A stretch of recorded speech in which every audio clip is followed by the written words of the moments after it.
for today. And we're going to be reading a familiar story. Kind of went back and pulled one from one of our previous studies. And I'm going to give you a hint about the story before I show it to you. So this story has 3 brothers. And I'm not going to tell you what kind of brothers they are, because as soon as I tell you that, you're going to get it. But you have to think, okay? So it's 3 brothers. They used to live at home with their mom, and then they set off on their own journey, and they started building their own homes. Do you know what story this is? I heard somebody say it. The 3 Little Pigs. Good job. If I would have said there was a story about 3 brothers who were pigs, it would have gave it away. So I couldn't say that. But 3 Little Pigs. So we're going to read this story together. And please, please, please, please, please help me. Because we've read this so many times. I know that you know it. And you can help me read along. So we're doing the 3 Little Pigs retold by Bonnie Dowkin. Illustrated by Subash Bajaj. 3 Little Pigs. Once upon a time, 3 little piglets lived in a small, cozy home with their mother. Their names were Porter, Perry, and Parker.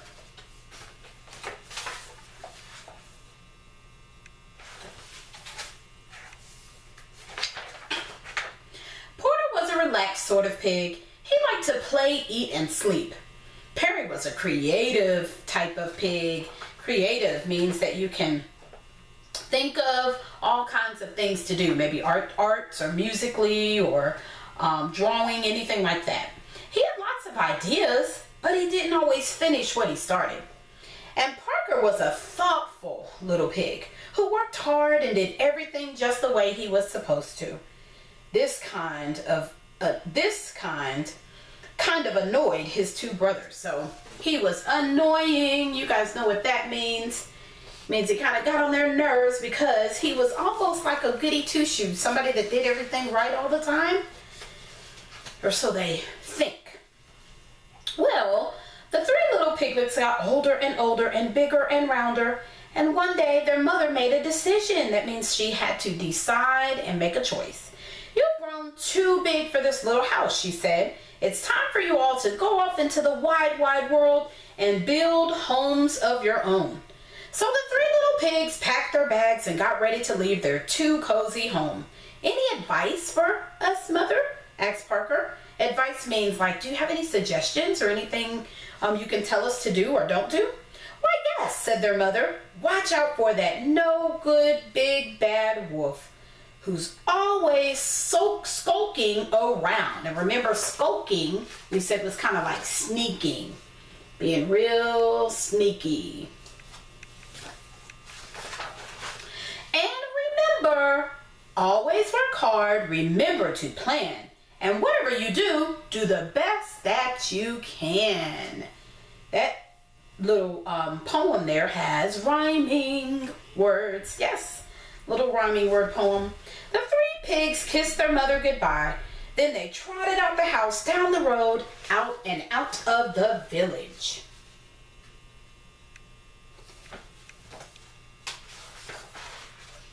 Before they had gone very far, they came to a big field full of golden haystacks.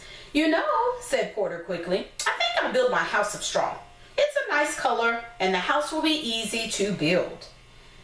"I'm sure this is a good plan," said Parker. "Will it be warm enough? Will it keep out the rain? What will happen when the wind is strong?" Porter rolled his eyes. "It will be a great house," he said, "and I'll still have time to play when I'm done." He's trying to take the easy way out. Hurry up and get it done. "Then good luck to you," said Perry and Parker, and they continued down the road.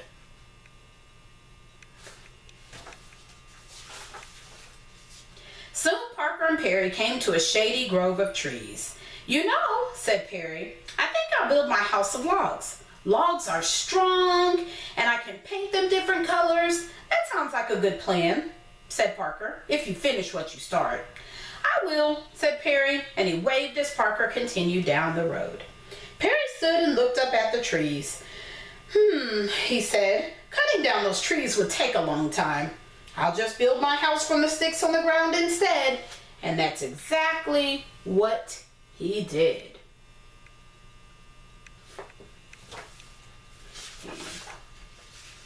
Further down the road, Parker was busily planning his house. He bought bricks and stone and mortar for the walls. Remember mortar? That's something that you can plaster on the walls, make everything stick together nicely. He bought strong oak planks for the doors. He worked on the house for days and days, but when he was done, he felt happy. Mother would be proud, he said. I worked hard and I made my house the best it could be. Now, what none of the pigs realized was that someone very bad knew that they had left their mother's house. And who do you think that someone was? Yes, it was the no good big bad wolf.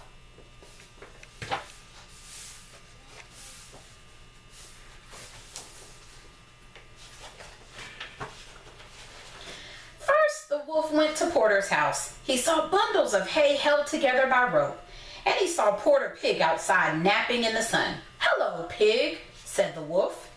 Porter opened his eyes, squealed, and jumped to his feet. He ran into the house, pushed the door shut, and hid under the bed. Now, said the wolf, I only want to have a chat. That means a little talk.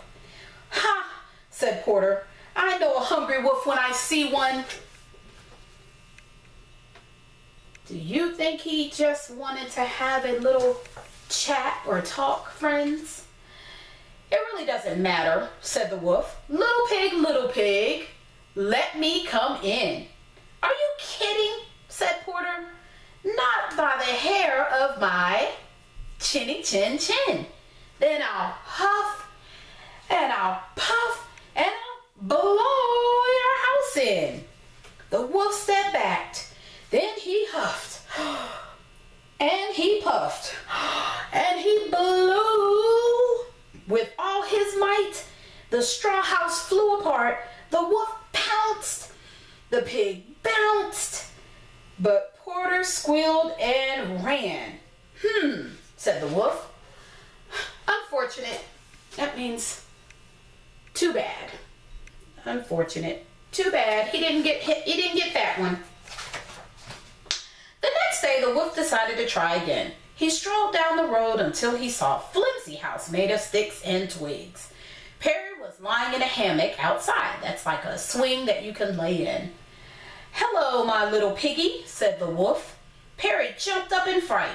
He ran inside his shaky house and pushed the dresser up against the door. Ha, said the wolf. Does he really think that's going to help? He cleared his throat. Little pig, let me come in. No way, said Perry. Not by the hair of my chinny chin chin. Then I'll huff and I'll puff and I'll blow your house in.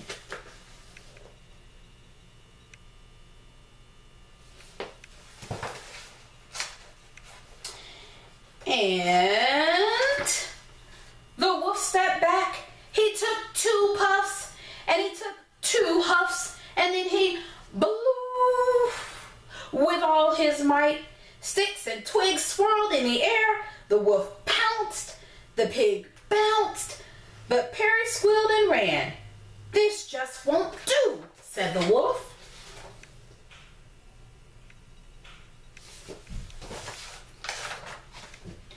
But the wolf knew there was still one more brother to visit. He strolled down the road until he saw a house made of stone and brick. Parker was digging in a garden outside. Hello, friend pig, said the wolf. Is he really their friend? Nah. Don't you friend pig me, said Parker. Leave now or you'll be sorry. I doubt it, said the wolf. Parker went inside and slammed the door. The wolf heard 3 locks locking and 4 shutters slamming. He stood back. little pig, let me come in. Not by the hair of my chinny chin chin. Then I'll huff and I'll puff and I'll blow your house in. Go ahead and try. Oh, excuse me, guys. The wolf huffed 3 times. He puffed 3 times. And then he blew with all his might. Nothing happened. That's a surprise, said the wolf. Now he huffed 4 times. And he puffed 4 times. And he blew again with all his might. Still nothing. The wolf tried again and again and again. This is not going the way I expected, said the wolf. He's like, wait a minute. This is not how this is supposed to go. Finally, the wolf fell flat on his back, puffing and wheezing. He heard the shutter creak open. I knew my house would stand up to that no-good wolf, said Parker. I'm just glad he didn't think about coming down the chimney. The shutter slammed shut. The chimney, whispered the wolf, springing to his feet. Of course. He sneaked to the side of the house and saw a pile of boxes stacked against the wall. This makes it even easier, he chuckled. He climbed up the boxes. He crept across the roof. Then he jumped across the roof, Then he jumped into the opening and slid down the chimney.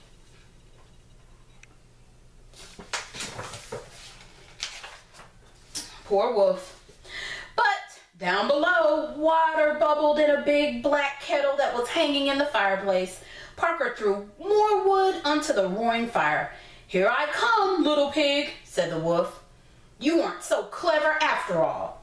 Oh no, said Parker. The wolf landed in the kettle with a loud kerplunk.